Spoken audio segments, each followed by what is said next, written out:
Hello friends, welcome back to our channel Craft with Inia. இன்னைக்கு நம்ம Barbie dollக்கு ஒரு வேஸ்டா இருக்க cloth வச்சு dress தான் செய்ய போறோம். So இந்த dress நம்ம வந்து ஒரு வாட்டி செஞ்சிட்டோம்னா ஒரு 3 different stylesல வந்து நம்மளால பார்பிக்கு இத wear பண்ணிக்க முடியும். So இது வந்து ஒரு 3 in 1 dress மாதிரி சொல்லலாம். அதுக்கு நான் ஒரு elastic pant வந்து எடுத்துர்க்கேன். leggings இருக்கும்ல அந்த மாதிரி ஒரு pant வந்து நான் எடுத்துர்க்கேன். அதை விட இன்னும் கொஞ்சம் திக்கா இருக்க pant. இப்போ ஒரு மீடியம் சைஸ் பிளேட் எடுத்து நான் வந்து அவுட்லைன் வந்து ட்ரா பண்ணிட்டு கட் பண்ணி எடுத்துக்கிறேன். இதை பாருங்க, இது மேலே ஒரு மாதிரி டிசைனாக இருக்கும். நீங்கள் வேறு எதனா கலர்ஃபுல்லாக இருக்கிற பேண்ட் கூட எடுத்துக்கலாம். பேண்ட்டுன்னு தான் இல்லை, உங்ககிட்ட வேறு எதனா இருந்தால் கூட எடுத்துக்கலாம். காட்டன் கிளாத் கூட எடுத்துக்கலாம். இப்போ இது இந்த மாதிரி 3 times ஃபோல்ட் பண்ணிக்கோங்க, ட்ரையாங்கிள் ஷேப் வர வரையும். அப்புறம் அந்த ட்ரையாங்கிள் ஷேப்போட டிப்பில் குட்டியாக, ரொம்ப குட்டியாக வந்து ஒரு சர்க்கிள் ட்ரா பண்ணிக்கோங்க. நான் எப்படி வரைஞ்சிருக்கனோ அந்த மாதிரி ட்ரா பண்ணிக்கோங்க. ட்ரா பண்ணிவிட்டு இப்போ நான் வரைஞ்ச இடத்துல நம்ம கட் பண்ணி எடுத்துக்கலாம். ஸோ இதை கட் பண்ணும்போது நீங்கள் ரொம்ப பெருசாக ட்ரா பண்ணி கட் பண்ணிட்டீங்க அப்படின்னா நம்மளோட ட்ரெஸ்ஸோட நெக் ஏரியா வந்து ரொம்ப பெருசாகிடும். ஸோ குட்டியாகவே வந்து கட் பண்ண ட்ரை பண்ணுங்கள். இப்போ பாருங்கள், நான் கட் பண்ணிட்டேன். இப்போ ஓப்பன் பண்ணி பார்த்தோன்னா நம்மளுக்கு இந்த சர்க்கிள் உள்ள ஒரு குட்டி சர்க்கிள் மாதிரி இருக்கும். இப்போ இதை செமி சர்க்கிளாக ஃபோல்ட் பண்ணிக்கலாம். ஃபோல்ட் பண்ணிவிட்டு நீங்கள் எந்த பார்பிக்கு ட்ரெஸ் செய்கிறீங்களோ அந்த பார்பி எடுத்துக்கோங்க. ஒரு பார்பிக்கு ஒரு மாதிரி வந்து பாடி ஷேப் இருக்கும். நான் மார்க் பண்ணுறேன் இல்லையா, ஹேண்ட் வந்து எங்கேருந்து ஸ்டார்ட் ஆகுதோ அந்த இடத்துல வந்து கிளாத்தில் பென் வச்சு மார்க் பண்ணிக்கோங்க. இப்போ மார்க் பண்ண இடத்துல நம்ம வந்து ரொம்ப கொஞ்சமாக வந்து கட் பண்ணிக்கணும். லைட்டாக கட் பண்ணாலே ஓகே. பாருங்கள், இப்போ இது ஓப்பன் பண்ணி பார்த்தோன்னா ஒரு குட்டி சர்க்கிள் தான் இருக்கணும். இவ்வளோ சைஸில் தான் இருக்கணும். ஒரு 3 சர்க்கிள், ஒரு பெரிய சர்க்கிள், சைடில் 2 குட்டி சர்க்கிள், அவ்வளோதான். இப்போ அந்த பெரிய சர்க்கிள் இருக்கு இல்லையா, அந்த பெரிய சர்க்கிளுக்கு ஸ்ட்ரெயிட்டாக வந்து நம்ம அப்படியே பெரிய சிசர் வச்சு நம்ம கட் பண்ணிக்கலாம். கட் பண்ணிட்ட அப்புறமா அவ்வளோதான், நம்மளோட ட்ரெஸ் வந்து ரெடி ஆகிடுச்சு. இப்போ இது எப்படி 3 மெத்தட்ஸில் போடுறதுன்றதை பார்க்கலாம். அதில் ஃபர்ஸ்ட் வே, ஸோ இந்த 2 குட்டி ஓட்டை இருக்கு இல்லையா, நம்ம குட்டி குட்டியாக வந்து கட் பண்ணோம் இல்லையா, அதை வந்து 2 ஹேண்ட்ஸ்லேயும் நம்ம வந்து போட்டுக்க போகிறோம். இதை பாருங்கள், பொறுமையாக பண்ணணும், இல்லைனா வந்து அப்படியே ஃபுல்லாக கிழிஞ்சிடும். இந்த மாதிரி போட்டுட்டதுக்கப்புறமா நம்ம மேலே இழுத்துட்டு பின்னாடி பார்த்திங்கன்னா நம்ம கட் பண்ணது அப்படியே இருக்கும். ஸோ ரெண்டு கட்டியும் இந்த மாதிரி ஜாயின் பண்ணணும். இப்படி இன்ட்டு ஷேப்பில் ஜாயின் பண்ணிட்டதுக்கப்புறம் பார்த்தீங்கன்னா முன்னாடி வந்து இப்படி தான் இருக்கும் ஃபர்ஸ்ட்டு.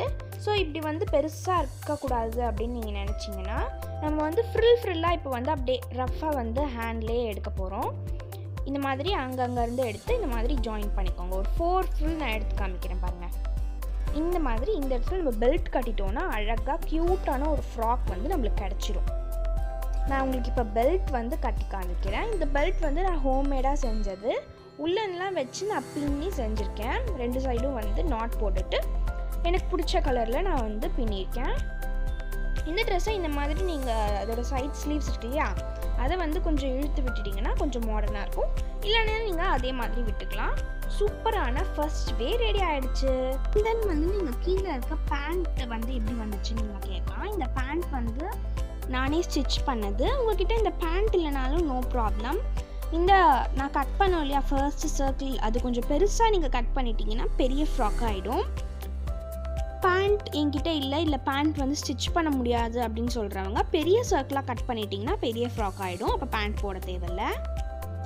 இந்த ரெட் கலர் ஸ்லிங் பேக் இந்த ட்ரெஸ்க்கு மேட்சிங்காக இருக்க மாதிரி இருந்துச்சு. இந்த ஸ்லிங் பேக் எப்படி செய்கிறதுன்றதை நான் போன வீடியோவிலே போட்டிருக்கேன், மறக்காமல் செக் பண்ணிக்கோங்க, டிஸ்கிரிப்ஷனில் தரேன். இப்போ நம்ம செகண்ட் வே பார்க்கலாம். நம்ம இந்த செகண்ட் மெத்தடில் இந்த ட்ரெஸ்ஸை பேக் சைட்லேருந்து போட போகிறோம். ஃபர்ஸ்ட் வேல நம்ம ஃப்ரண்ட் சைட்லேருந்து போட்டோம். ஸோ ஃபர்ஸ்ட் வேக்கும் செகண்ட் வேக்கும் என்ன டிஃப்ரென்ஸ்ன்னு நீங்கள் கேட்பீங்க. வீடியோவை டில் த எண்ட் பாருங்கள், அப்போ தான் உங்களுக்கு கிளியராக புரியும். இப்போ இந்த மாதிரி பேக் சைட்லேருந்து போட்டோன்னா நம்மளுக்கு கட் பண்ணது முன்னாடி வரும், ஓகேங்களா. இதையும் நம்ம ஃபர்ஸ்ட் மெத்தடில் எப்படி இன்ட்டு மாதிரி போட்டோமோ அந்த மாதிரி போட போகிறோம். ஸோ நம்ம ஃபர்ஸ்ட் வேல நம்மளுக்கு ரவுண்ட் நெக் மாதிரி வந்து கிடச்சிச்சு. பட் இந்த செகண்ட் வேலை எப்படின்னா நம்மளுக்கு வந்து வி ஷேப் மாதிரி தெரியும். ஓகேங்களா? இப்போ எப்படி நம்ம ஃபர்ஸ்ட் வேலை ஃப்ரில்ஸ் எல்லாம் எடுத்தோமோ அதே மாதிரி இதுக்கும் எடுக்க போகிறோம். பட் ஃப்ரண்ட் சைடில் பாருங்கள், இந்த ட்ரெஸ் பார்க்குறதுக்கு இன்னும் கொஞ்சம் டிஃப்ரெண்ட்டாக வந்து தெரியுது. இதுக்கும் அதே மாதிரி நான் பெல்ட் யூஸ் பண்ணி ட்ரை பண்ணிக்கிறேன். ட்ரை பண்ணிட்ட அப்புறம் பாருங்கள், ஃபர்ஸ்ட் வே விட இந்த செகண்ட் வே ரொம்பவே டிஃப்ரெண்ட் அண்ட் ஸ்டைலிஷாக இருக்குது. பாருங்கள், நம்மளுக்கு ஃப்ரண்ட்டில் வந்து வி கட் மாதிரி கிடச்சிருக்கு. இதுக்கும் நீங்கள் வந்து பேண்ட் போட்டுக்கலாம், இல்லை உங்ககிட்ட இதுக்கு காம்பினேஷனாக எதனா ஸ்கர்ட் இருக்குன்னா அதுக்கும் போட்டுக்கலாம். இல்லைனா நீங்கள் இன்னும் கொஞ்சம் பெருசாக செஞ்சு எதுவுமே போடாமல் வந்து விட்டுடலாம். இந்த பாருங்கள், நான் பேண்ட் வச்சு பார்க்குறேன், நல்லா தான் இருக்குது. நீங்கள் வேணும்னா வந்து ஸ்டிச் பண்ணி போட்டுக்கலாம். இப்போ நம்ம தேர்ட் வேக்கு போகலாம். ஸோ ஃபர்ஸ்ட் அண்ட் செகண்டை விட இந்த தேர்ட் ரொம்பவே டிஃப்ரெண்ட்டாக இருக்கும். இந்த ட்ரெஸ்ஸை வந்து நம்ம ஸ்கர்ட்டாக யூஸ் பண்ண போகிறோம். ஓகேங்களா? இங்கே ஒரு நெக்குக்காக நம்ம பெரிய சர்க்கிள் போட்டோம்ல, அதை வந்து ஹிப்பில் இந்த மாதிரி நம்ம சுற்றிக்கலாம். அந்த குட்டி குட்டி சர்க்கிள்லாம் தெரியாத மாதிரி நம்ம வந்து சுற்றிக்க போகிறோம். அண்ட் வந்து அந்த கட்டும் பின்னாடி வர மாதிரி ஒரு 2-3 ட்ரைஸ் பண்ணி தான் நான் வந்து எப்படி அதை பின்னாடி போகிறது அப்படின்ட்டு பண்ணேன். நீங்கள் பண்ணும்போது உங்களுக்கு கரெக்டாக வந்துடும் எப்படி இருந்தாலும். இப்படி சுற்றிட்டதுக்கப்புறமா அந்த ஹிப்பில் நம்ம வந்து பெல்ட் வந்து டைப் பண்ணிக்கலாம். அப்போ தான் அந்த ஸ்கர்ட் வந்து நிற்கும். நெக்ஸ்ட் வந்து இன்னும் கொஞ்சம் பெரிய சைஸில் இருக்க ரெக்டாங்குலர், நான் ரெக்டாங்குலர் ஷேப்பில் கிளாத் கட் பண்ணி எடுத்திருக்கேன். அது வந்து மேலே நம்ம டைப் பண்ணிக்க போகிறோம். ஹாஃபாக ஃபோல்ட் பண்ணியும் நீங்கள் பண்ணிக்கலாம்.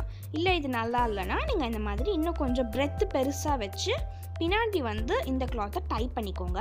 அப்போ நம்மளுக்கு மேலே ஒரு டாப் அண்ட் கீழே ஒரு ஸ்கர்ட் மாதிரி வரும்.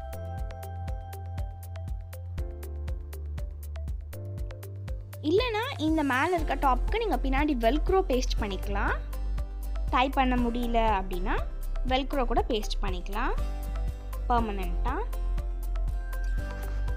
அவ்வளோதான், இப்போ டைப் பண்ணியாச்சு. ஃப்ரண்ட் சைட் பார்த்தீங்கன்னா ரொம்பவே பியூட்டிஃபுல்லாக இருக்கும்.